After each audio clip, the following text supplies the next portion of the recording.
बांग्लादेश में हिंदू एक हैं फिर भी सेफ नहीं है क्योंकि घट गए हैं।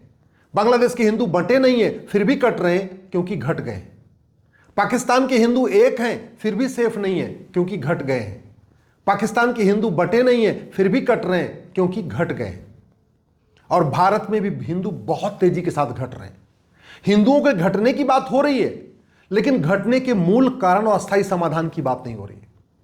भारत में हिंदू जो घट रहा है वो लव जिहाद के कारण, और लव जिहाद में रेट रखा हुआ है 15 लाख रुपए। अगर ब्राह्मण की बेटी है, छत्री की बेटी है, अग्रवाल की बेटी है, जैन की बेटी है, माहेश्वरी की बेटी है, मारवाड़ी की बेटी है, सिख की बेटी है तो 15 लाख रुपए। भारत में जो लव जिहाद का दूसरा रेट है वो 10 लाख है। वो किसके लिए है? वो जाट की बेटी हो, गुजर की बेटी हो, यादव की बेटी हो, पटेल की बेटी हो तो 10 लाख रुपए। अगर वो दलित की बेटी है, पासवान की बेटी है, सरोज की बेटी है, हरिजन की बेटी है, जाटों की बेटी है तो 5 लाख रुपए। तो ये जो लव जिहाद का रेट रखा हुआ है 10 लाख, 15 लाख, 5 लाख, ये पैसा कहां से आ रहा है कभी इसके ऊपर चर्चा नहीं हो रही। और जब तक फंडिंग नहीं बंद होगी, जब तक ये जो पैसा आ रहा है ये नहीं रुकेगा, तब तक लव जिहाद नहीं रुकेगा। ऐसे ही जो हम भारत में घट रहे हैं उसका एक बड़ा कारण है घुसपैठ। तो घुसपैठियों को 2 से 3 लाख रुपए मिलता है भारत में आने के लिए, भारत में रहने के लिए। वो पैसा कहां से आ रहा है इसके ऊपर भी बात नहीं हो रही है। तीसरा घटने का कारण है धर्मांतरण। धर्मांतरण का भी रेट रखा हुआ है कि प्रति व्यक्ति 1 लाख रुपए मिल रहा है। यानी किसी परिवार में 5 आदमी हैं और उस परिवार को कन्वर्ट कर दिया तो 5 लाख रुपए मिल गए। किसी परिवार में 8 लाख रुपए हैं, 8 व्यक्ति हैं, उस परिवार को कन्वर्ट कर दिया तो 8 लाख रुपए मिल गए। और आपको जान के आश्चर्य होगा कि भारत में जनसंख्या विस्फोट की फंडिंग हो रही है। अगर तीसरा बच्चा जो पैदा करेगा, चौथा बच्चा पैदा करेगा, 5वां बच्चा पैदा करेगा, हर 2 से ज्यादा बच्चा पैदा करने पे 2 से 3 लाख रुपए मिल रहा है। यानी किसी ने 5 बच्चा पैदा कर दिया तो उसका 6 लाख रुपए की कमाई होगी, क्योंकि 2 बच्चे तक तो ठीक है, जो तीसरा, चौथा, 5वां, 6वां करेगा उसको हर बच्चे 2-2 लाख रुपए मिल रहा है। सवाल बनता है ये पैसा कहां से आ रहा है? खेत में तो पैसा पैदा नहीं होता, पेड़ पे तो पैसा पैदा नहीं होता। तो भारत में डेमोग्राफी बदलने के लिए पैसा आ कहां से रहा है? तो सबसे बड़ा जो मेजर जो चंक आ रहा है वो हलाल इकोनॉमी से आ रहा है। और भारत में हलाल इकोनॉमी लगभग 50,000 करोड़ की हो चुकी है। दुर्भाग्य देखिए, हलाल को बैन करने पे न लोकसभा में चर्चा हो रही, न राज्यसभा में चर्चा हो रही, न सुप्रीम कोर्ट में चर्चा हो रही, न विधानसभाओं में चर्चा हो रही। केवल उत्तर प्रदेश की विधानसभा में उत्तर प्रदेश की सरकार ने हलाल को बैन करने के लिए कदम उठाए, बाकी किसी भी राज्य सरकार ने हलाल को बैन नहीं किया। जब इस देश में सरकारी संस्थाएं हैं जो सर्टिफिकेशन देती हैं, आपके पास ISI है, आपके पास FSI है, और भी संस्थाएं हैं सर्टिफिकेशन के लिए, फिर हलाल सर्टिफिकेशन क्यों चाहिए? ये हलाल सर्टिफिकेशन से जो पैसा आ रहा है ये लव जिहाद पे ऊपर खर्च हो रहा है, लैंड जिहाद के ऊपर खर्च हो रहा है, घुसपैठ जिहाद पे खर्च हो रहा है, धर्मांतरण जिहाद पे खर्च हो रहा है, जनसंख्या जिहाद पे खर्च हो रहा है। दूसरा पैसा कहां से आ रहा है? वो आ रहा है कानून के जरिए। 2010 में कांग्रेस ने यह कानून FCRA बनाया इसी काम के लिए था। इसी FCRA के जरिए विदेशों से, अरब से, दुबई से, कुवैत से, बहरीन से, अबू धाबी से, कनाडा से, अमेरिका से पैसा आ रहा है। मिशनरियों को पैसा आ रहा है, जिहादियों को पैसा आ रहा है, आतंकवादियों को पैसा आ रहा है, अलगाववादियों को पैसा आ रहा है। हाँ, थोड़ा बहुत पैसा नेताओं के परिवार को भी आ रहा है, नौकरशाहों के परिवार को भी आ रहा है। जो नेता नौकरशाह के परिवार NGO बना के बैठे हैं उनको थोड़ा बहुत उनको भी मिल जा रहा है। लेकिन FCRA से आने वाला 90% पैसा भारत को बर्बाद करने पे खर्च किया जाता है। तो जब तक ये कानून है तब तक फंडिंग नहीं रुकेगी। फंडिंग नहीं रुकेगी तो लव जिहाद, लैंड जिहाद, ड्रग, घुसपैठ जिहाद, धर्मांतरण जिहाद, जनसंख्या जिहाद नहीं रुकेगी। तीसरा जो पैसा आ रहा है वो पैसा आ रहा है जो इकट्ठा किया जाता है 10%, जिसको अलग अलग शब्दों से आप जानते हैं कि भैया बड़े ईमानदारी से 10 पैसा इकट्ठा किया जाता है और हर हफ्ते जाके उसको जमा कर दिया जाता है। उस पैसे से फंडिंग हो रही है। चलो उसको तो नहीं रोक सकते, आदमी अपना 10% दान कर रहा है, आप उसको नहीं रोक सकते, लेकिन आप हलाल को तो रोक सकते हैं। आप इस FCRA कानून को तो खत्म कर सकते हैं।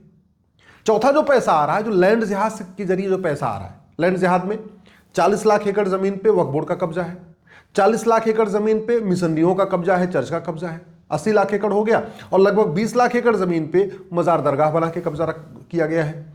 तो जो मजार पे जो चढ़ावा आ रहा है, जो दरगाह पे चढ़ावा आ रहा है, जो वक्फ बोर्ड से पैसा जनरेट हो रहा है, वक्फी जमीनों से पैसा जनरेट हो रहा है, जो चर्चेज के स्कूल हैं उससे जो पैसा जनरेट हो रहा है, जो चर्चेज के हॉस्पिटल बने, मिशनरी हॉस्पिटल, मिशनरी स्कूल, वहां से जो पैसा जनरेट हो रहा है वो भी धर्मांतरण के काम आ रहा है, भारत को बर्बाद करने के लिए खर्च किया जा रहा है। तो ये जब तक फंडिंग नहीं रुकेगी तब तक भारत सुरक्षित कैसे रहेगा? एक बहुत बड़ा जो पैसा आ रहा है वो ड्रग कारोबार से पैसा आ रहा है। ड्रग कारोबार से हमारा धन भी जा रहा है, हमारा धर्म भी जा रहा है। बच्चे नशेड़ी हो रहे हैं, बच्चों में नपुंसकता बढ़ रही है, बेटियों में बाजुपन बढ़ रहा है, और ड्रग कारोबार लगातार फलता फूलता जा रहा है। क्यों? क्योंकि उसमें कुछ नेताओं को भी मिल जाता है, कुछ नौकरशाहों को मिल जाता है, कुछ दलालों के माध्यम से बाकी सबको मिलता जुलता रहता है। सिंगापुर जैसा कानून हमने आज तक बनाया नहीं, तो ड्रग कारोबार रुक नहीं रहा है। 10 करोड़ लोग नशेड़ी हो चुके हैं, 1 लाख करोड़ का ड्रग का कारोबार चल रहा है। और इस ड्रग कारोबार से जो पैसा आता है उसमें से बहुत बड़ा हिस्सा लब जिहाद, लैंड जिहाद, घुसपैठ जिहाद, धर्मांतरण जिहाद, जनसंख्या जिहाद पे खर्च होता है। ऐसे जो नकली दवाओं का कारोबार हो रहा है, उससे जो पैसा आता है वो भी भारत को बर्बाद करने पे खर्च होता है। तो जब तक ये फंडिंग नहीं रुकेगी, तब तक आप दुनिया भर के वीडियो बना लीजिए, दुनिया भर की बातें शेयर कर लीजिए, दुनिया भर का कुछ कर लीजिए, कुछ फर्क नहीं पड़ेगा। अब सोशल मीडिया में लोग कहते हैं जागो हिंदू, जागो जागो हिंदू जागो। मुझे समझ में नहीं आ रहा, हिंदू जागने के बाद इसमें से कौन सी फंडिंग रोक सकती है? क्या हिंदू जाग जाए तो एफसीआरए खत्म होगा? नहीं, वो तो जब सांसद जगेंगे तब से एफसीआरए खत्म होगा। क्या हिंदुओं के जागने से हलाल सर्टिफिकेशन बंद हो जाएगा? नहीं, वो तो जब संसद में कानून बनेगा तब हलाल सर्टिफिकेशन बंद होगा। क्या हिंदुओं के जागने से ड्रग कारोबार बंद हो जाएगा? बिल्कुल नहीं। ड्रग कारोबार तब बंद होगा जब सिंगापुर जैसा कानून संसद में बनेगा। वो भी सांसद को ही जागना है, सांसद को ही बनाना है। इसी तरीके से जो भारत में लैंड जिहाद हो रखा है 100 लाख एकड़ जमीन पे, क्या हिंदू जाग के उसको वापस ले सकता है? क्या नहीं, बिल्कुल नहीं ले सकता। वो भी तभी होगा जब कानून बनेगा, वो भी संसद में ही बनेगा। इसी तरीके से नकली दवाओं का जो कारोबार चल रहा है, उससे भारत को बर्बाद करने की कोशिश की जा रही है, तो नकली दवाओं का कारोबार भी तभी रुकेगा जब कठोर कानून बनेगा। हम कहते हैं जागो हिंदू जागो, कहना चाहिए जागो सरकार जागो, कहना चाहिए जागो सांसद जागो, कहना चाहिए जागो मंत्री जागो, कहना चाहिए जागो विधायक जागो, लेकिन हम भोले भाले हिंदुओं कहते हैं जागो जागो जागो। इसमें से जागने के बाद कौन सा कानून बदला जा सकता है? हिंदुओं के, कॉमन मैन के जागने से, सामान्य जनता के जागने से क्या व्यवस्था परिवर्तन होगा? और ये जितना फंडिंग आ रही है, मैं गारंटी के साथ कहता हूं 90% फंडिंग साल भर के अंदर खत्म हो जाएगी। और फंडिंग खत्म हो गई, देश सुरक्षित हो जाएगा। फंडिंग खत्म करने का सबसे अच्छा तरीका है 100 रुपए से बड़ी नोट बंद कर दी जाए, क्योंकि जितना भी ये पैसा आ रहा है, ये सब ज्यादातर इसमें पैसा कैश में आ रहा है। एफसीआरए के अलावा बाकी का पैसा सब कैश में चलता है, चाहे वो हलाल का पैसा है, चाहे वो लैंड जिहाद से जो पैसा आ रहा है, या ड्रग कारोबार से जो पैसा आ रहा है, जो भी और बाकी पैसा सब कैश में चलता है, कैश में हो रहा है। और ये जो लब जिहाद लैंड जिहाद, घुसपैठ, धर्मांतरण, जनसंख्या जिहाद की जो फंडिंग होती है, ये भी कैश में होती है। 100 रुपए से बड़ी नोट बंद कर दें, 25% कारोबार अपने आप खत्म। 1000 रुपए से ऊपर कैश लेन देन बंद कर दें, 25% और काम खत्म, देश सुरक्षित हो जाएगा। 1000 रुपए के ऊपर कैश लेन देन बंद कर दिया और 10,000 से ऊपर प्रॉपर्टी को आधार से लिंक कर दिया, मैं गारंटी के साथ कहता हूं बेनामी लेन देन रुक जाएगा, बेनामी लेन देन रुक जाएगा, देश सुरक्षित हो जाएगा। इस देश में अगर करप्शन खत्म कर दें तो बहुत सारी समस्याओं का समाधान हो जाएगा। दुख इस बात का है कि ट्विटर पे, फेसबुक पे, इंस्टाग्राम पे बड़े अच्छी अच्छी बात करने वाले, बड़ी अच्छी अच्छी समस्याएं बताने वाले कभी समस्या का समाधान नहीं बता रहे। इसलिए मैं उन राष्ट्रवादियों से जो सोशल मीडिया पे बड़े एक्टिव है और घटनाएं खूब बता रहे हैं कि बंगाल में मर रहे हैं, बांग्लादेश में मर रहे हैं, पाकिस्तान में मर रहे हैं, ये हो रहा है, लब जिहाद हो रहा है, लैंड जिहाद हो रहा है, ड्रग जिहाद हो रहा है, घुसपैठ जिहाद हो रहा है, ये भी हो रहा है, वो भी हो रहा है, उनसे आग्रह कर रहा हूं, समस्या सबको पता चल चुकी है। अब आप समाधान बताना शुरू करिए। अब आप संबंधित सांसद को टैग करके ट्वीट करना शुरू करिए, संबंधित मंत्री को टैग करके ट्वीट करिए। जनता को जागने से कुछ नहीं फर्क पड़ने वाला। अल्टीमेटली जो समस्या का समाधान होगा वो संसद में होगा या सुप्रीम कोर्ट में होगा। नियम बदलने से होगा, कानून बदलने से होगा, व्यवस्था बदलने से होगा।